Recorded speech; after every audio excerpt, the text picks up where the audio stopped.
Kicking off there with a bit of Debussy and a bit of Kraftwerk. And welcome to the weird and wonderful world of the whole tone scale. In this video I'm going to be explaining the theory behind this scale. I'm going to show you some ways that you can play it on the guitar. I'm going to talk about some famous examples, and I'm going to talk about some ways that you might be able to get this sound into your own playing. It's a striking and unusual sound, and it's quite widely used. I think the first people to use it extensively were the Impressionist composers, people like Debussy and Ravel. It's used a lot in 20th century classical music. You hear it in jazz, in prog, and personally speaking, I've actually used this scale in indie rock kind of context, just as a way of injecting a bit of weirdness into a guitar part or a guitar solo. So what is the whole tone scale? Well, it's a 6-note scale, and it's what's known as a symmetrical scale. And symmetrical scales are any scales that are made up of a series of regular repeated intervals. And in the case of this scale, it's made up of whole tones or whole steps. And I think the easiest way to see this on the guitar is starting from any note. We're just going to be moving up in 2 fret jumps. So if we start on C, then we're going up a whole tone to D, then E, F sharp, G sharp, A sharp, and then back to C again. So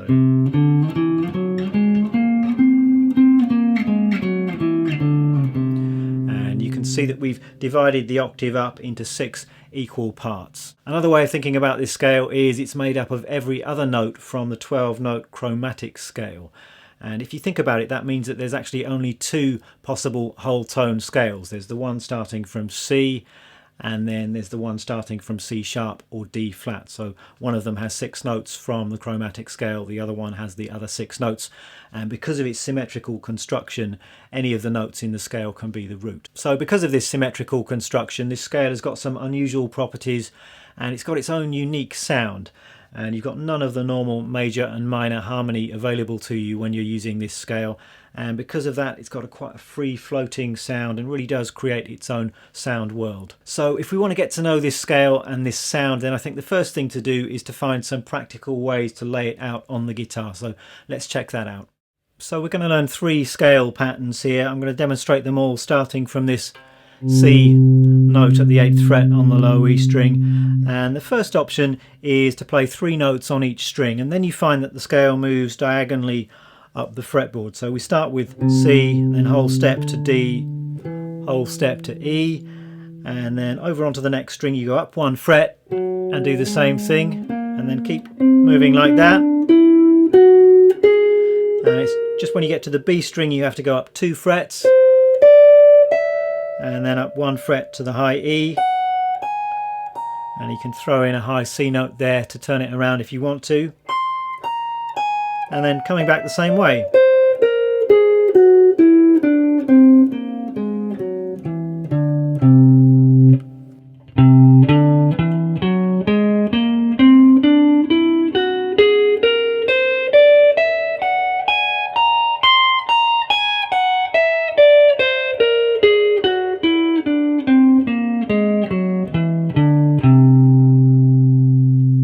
Next possibility would be to play 2 notes on each string, and then you find that the scale moves diagonally in the opposite direction. So we start off with C and D, and then move down 1 fret and play E, F sharp, and then just keep moving like that. Again, it's different when you get to the B string. You stay on the same fret and then back 1 fret, and then I like to then descend 2 frets higher,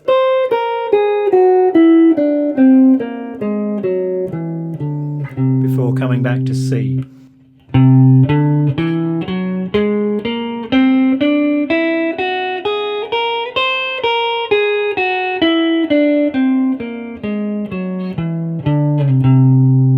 So I do like that one. That feels really good under the fingers, I think. And then another possibility would be to stay in position, and that way you'll have sometimes 3 notes, sometimes 2 notes on each string. So that would look like this.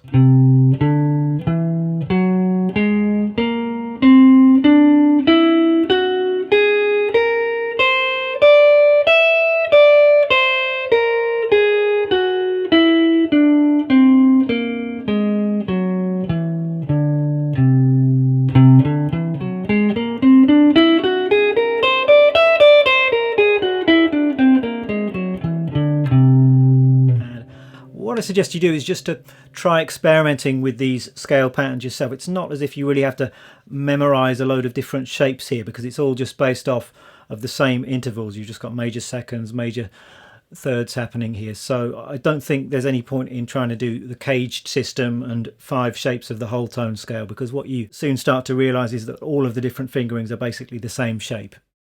Now, the next thing you might like to do to really get the scale under your fingers and get the sound of the scale into your ears is to try a few exercises or sequences or patterns. So let's take a look at a couple of my favorites. So the first exercise is just playing the scale up and down in major third intervals, and that looks and sounds like this.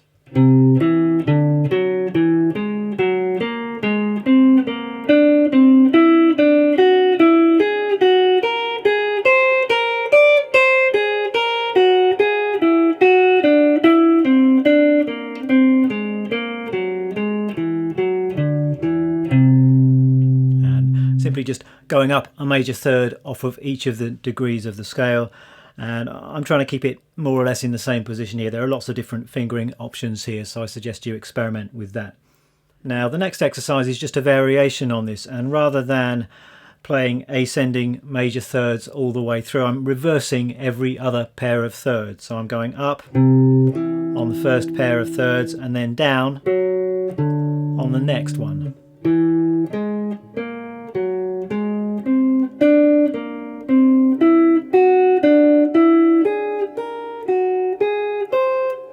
And just taking that through the scale and reversing it, coming back down.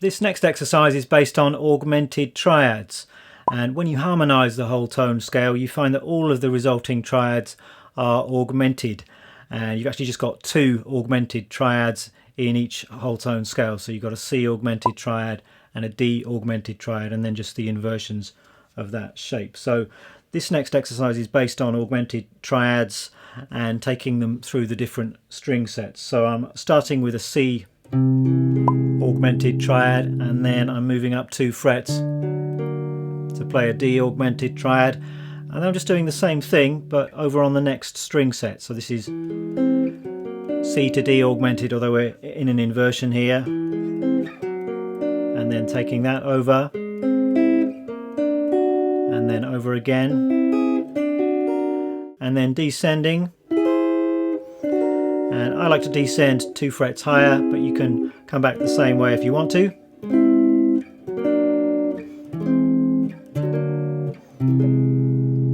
So altogether that sounds like this.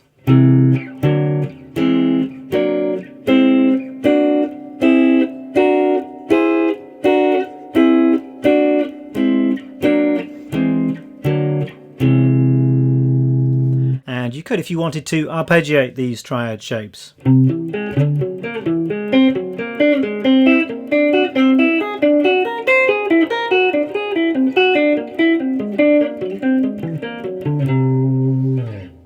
So this scale is cool and it's weird, but how might you actually use this sound in actual music?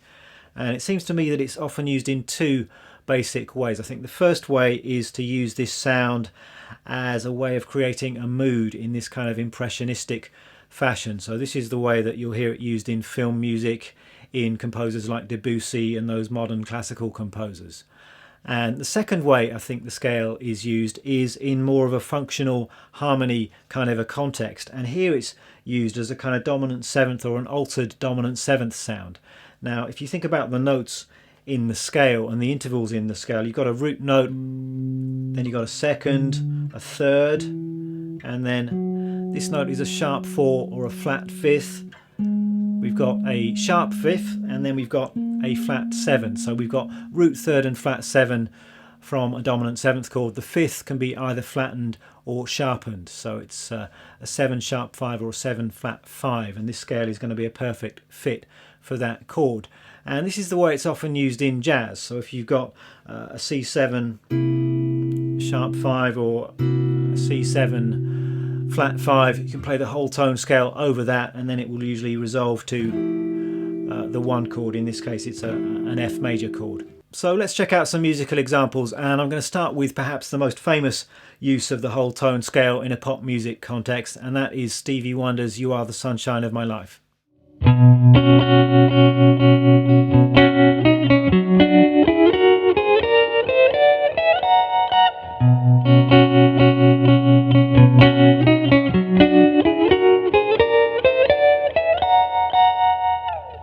So roughly translated this onto the guitar here, and this is a good example of the whole tone scale being used in this kind of functional harmony way. Essentially we've got a B major chord going to its 5 chord, which is an F sharp 7, so I'm actually playing a B root note, and then this little double stop, it's kind of B major 9 sound, and then we're moving to the dominant chord, and Stevie is just playing this whole tone lick. And it's just major thirds going right up the whole tone scale, so starting here on this D and F sharp and just moving up in whole steps.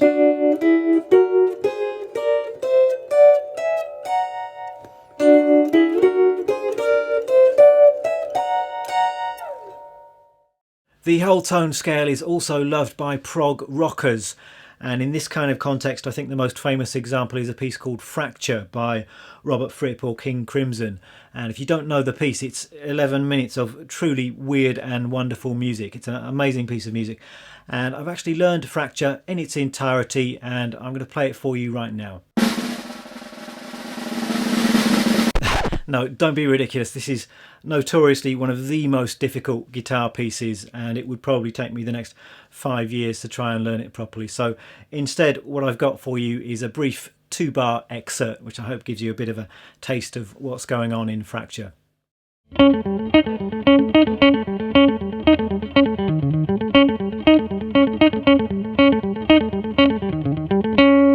So it's a weird little lick, this one, and we're just starting on this D flat note here, all whole tone based.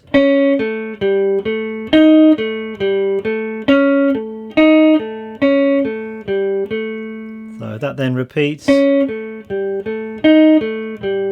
the second time it descends a bit lower.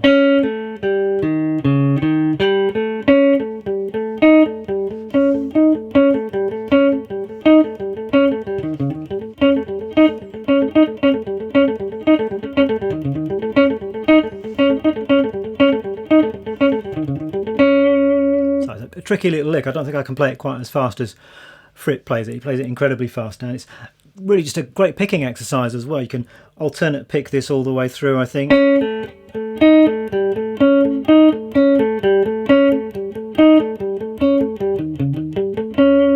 a great and interesting picking exercise or warm-up, I think, this one. Somebody else very strongly associated with the whole tone sound is Thelonious Monk. And I think you can listen to just about any Monk track and there'll be some whole tone stuff going on. It's a real trademark of his playing, and it seems to me he uses it in quite a random way. He'll just throw in some odd whole tone stuff seemingly at random, and he'll end a phrase just with a flurry of whole tone scale stuff. So take a listen and you'll be able to hear what I mean. But today I've just got a short Monk lick which I've taken from his solo on Round Midnight.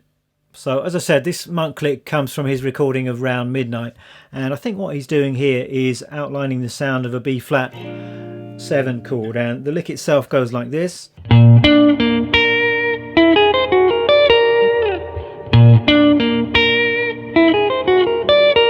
a wonderfully angular lick, this one. He's starting off on the root note, that B flat, then he's skipping over to the major third, and another B flat an octave higher, and then another B flat which I'm playing on the top string, and then we've got this, which is what we were discussing in the augmented triad exercise. We just got a pair of augmented triads here, so just arpeggiating through those.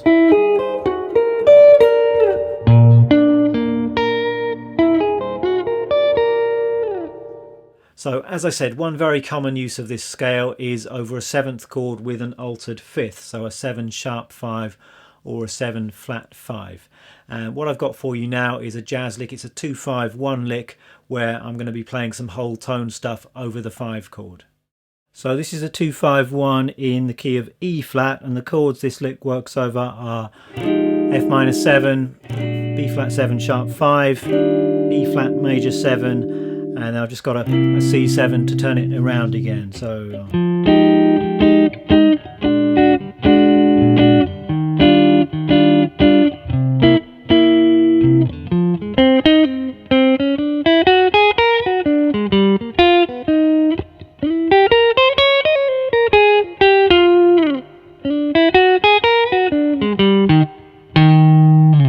I'm starting off by outlining the F minor 7 chord, just going up the arpeggio. I'm hitting the 3rd of the B flat 7, and this is where I'm launching into the whole tone stuff. So just climbing straight up the scale, then coming down in major thirds, and then leading to the 3rd of the 1 chord. So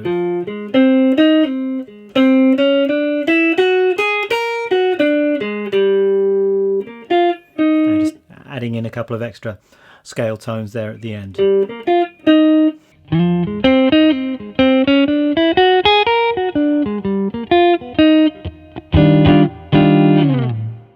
One of my favourite ways of using this scale is just throwing it in as a way of adding some outside and odd sounds to an otherwise conventional piece of music.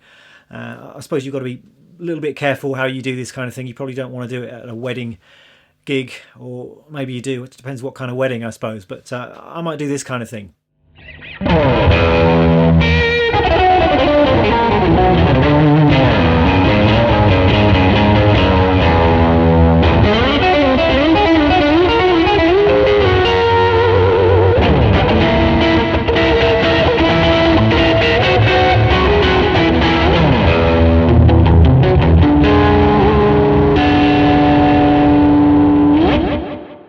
I always get questions about what gear I'm using, so very briefly today I'm using a Jazzmaster. It's a 65 reissue Jazzmaster. My amp is a vintage Fender Super Champ. I've not used this amp for quite a while, but it's a fantastic sounding amp and it's good to get it out from time to time. Using a few pedals as well. I've got an MXR Dynacomp using my J-Rocket Archer overdrive pedal, Belle Epoque Deluxe delay pedal. I think that's made by Catlin Bread, and a bit of tremolo from a full tone Super Trem.